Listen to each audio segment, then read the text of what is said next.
आसामनि गिबि मन्त्रि डक्टर हिमन्त बिश्व शर्मा बिथांनि गेदेर बिबुंथि।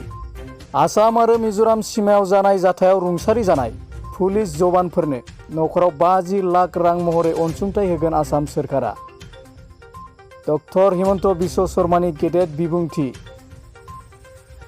आसाम आरो मिजोराम सीमायाव जानाय जाथायारि रुंसारि जानाय जवानफोरनि नखराव 50 लाख रां महरै अनसुंथाइ होगोन आसाम सोरखारा आरो जाथायाव जोखोम जानाय साफ्रोमनोबो 1 लाख रां महरै खनसेयारि अनसुंथाइ होगोन, फोरमायदों आसामनि गिबि मन्त्रि डक्टर हिमन्त बिश्व शर्मा बिथाङा।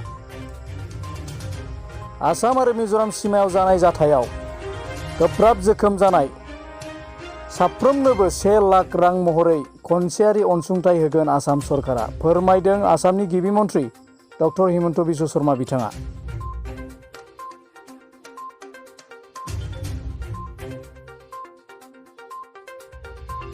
दिनै 27 जुलाइ अक्ट'आव गसाइगावनि हाब्रुबिलाव ARCSनि मावख'आव BTCनि मावफुं सोद्रोमा मुस्रि उखिल मुसाहारि बिथांखौ बरायनाय हाबाफारि लानाय जायो। गसाइगाव महकुमा समबाय समिति, जाग्रा आदार जगायगिरि आरो बायगिरि आफाद, गसाइगावनि मावथिफोर आरो गसाइगाव ARCSनि मावग्राफ्रा जुथायै नांगौबादि मान बावनाय हाबाफारि सामलायो।